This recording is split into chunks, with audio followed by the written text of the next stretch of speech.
Hello all. As promised, I wanted to talk you guys through some of the common errors that I saw on this article critique assignment.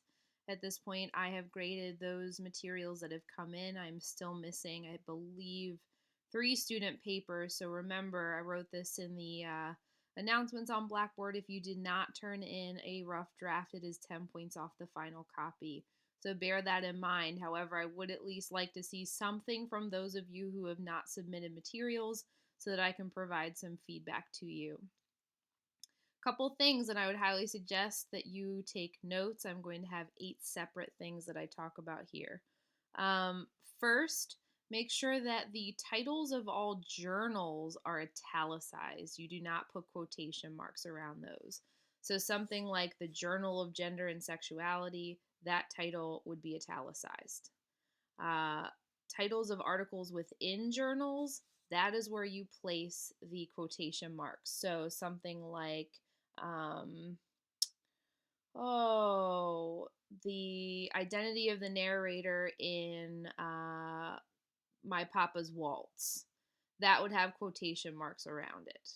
If it was located in a journal like the Journal of Gender and Sexuality, the Journal of Gender and Sexuality is italicized. The title of the article you're looking at specifically has the quotation marks around it. Next thing I noticed, there were a couple folks who had multiple articles that they touched on in their analysis. You want to choose one article that you are critiquing. It's not an analysis, it's a critique. And for that one article that you are choosing, I want you to think in the body of your paper about maybe noting 3 to 4 separate quotations that you believe really capture the main argument. Some of you attempted to do this, but I want to see this across the board where you're identifying at least 3 to 4 quotations that you believe really capture the main argument that the author is trying to venture. From there, I want you to think about how you are going to address those quotation marks to discuss how they might have changed your own reading of the poem or how they venture new ideas about the poem that you think are uniquely important. So, with that in mind, I want you to think about a new structure. And I think some of you sort of created a structure that was introduction, strengths, and then weaknesses, and then you finished up with a conclusion. Instead of going that route, I want you to think more about a general introduction first. And in that general introduction, you might give sort of some of the key points of the article and maybe even the author's main argument. You certainly want to make sure that you mention the author's first and last name and also the title of the article, which most of you did. That's body paragraph 1. Body paragraph 2 should be a deeper discussion of the main argument of the article. So you'll want to point to all the key arguments that the author makes, sort of a summary of the argument in body paragraph 2. Body paragraph 3 should be your interpretation of the argument. So what does it mean? What is the author saying? What are they trying to argue? And why is it important to how you view that particular poem? A fourth body paragraph could perhaps look at weaknesses, or I would prefer that you look at something more akin to disagreements. So, where were places that you didn't necessarily agree with what the author was arguing, instead of necessarily pointing to any weaknesses? And then you could close with some kind of satisfying conclusion. Quick note, and this is tied into the idea of weaknesses and disagreements. A lot of folks talked about the author's credibility, or maybe added in a paragraph about weaknesses of the article or even strengths of the article, that certain key points lend to the author's credibility. I want you to go into this redraft thinking about the author's credibility as being assumed. They are scholars in their field. They are credible sources, so there's no reason for you to rehash the how and why they're credible sources.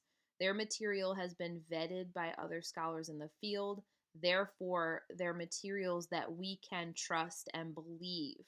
So you're not arguing why the article is credible or why we should believe and trust in the author. What you're arguing are new and interesting ideas that the author raises about the particular poem. And you might also be pointing, if you would like to some of the areas at which you perhaps disagree with their assessment of the poem. Make sure too, this is one of the last things when I talked about it when I discussed your introductions, make sure that you point to the author and the title of the article to be discussed in your introduction, and make sure that you are focused specifically on an article that deals with poetry that we have dealt with so far this semester. There are a few folks who looked at short stories or articles that dealt with short stories. I would like to see you focus more on, or the requirement is that you are focused on articles that deal with the poetry that we've discussed thus far in class. So a quick rehashing of things that I want you to do. So everyone could do with a redraft. Please make sure that when you look through my notes in your rough drafts that you address each of the things that I suggest. I took a lot of time this afternoon trying to get enough feedback to all of you so that you can produce some really successful final drafts. Do not simply hand in the rough draft that you submitted on Sunday. Make a good faith effort to make the corrections so that you can have a strong article critique.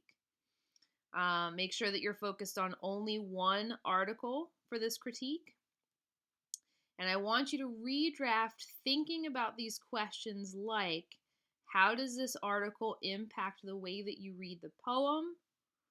And what are some of the key or important points that the author raises in this critical article? And so again, really quickly, a good structure for this piece would be a general introduction where you introduce the reader to the article you're going to discuss. You then move to a discussion of the author's main arguments. You then move to a paragraph where you discuss the interpretation or your interpretation of the article and its importance to the study of the poem.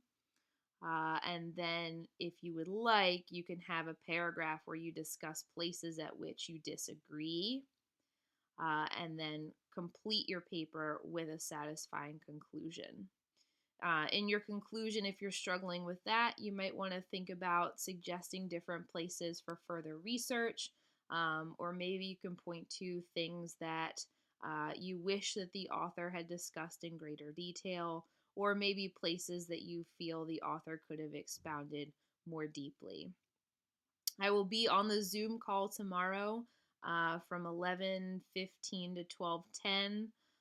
If anyone has any specific questions, they're welcome to come to that Zoom meeting. But on the whole, I want to tell you guys that a lot of you folks did a really phenomenal job on this first outing. I know that this was a difficult ask and a difficult assignment, but primarily I was quite surprised with how great they were. So really, these key points that I'm raising for you to consider are only going to strengthen your article critiques for that final copy.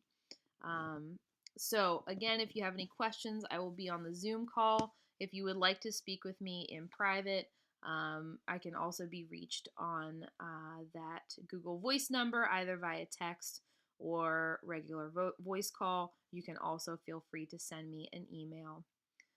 That's all for now.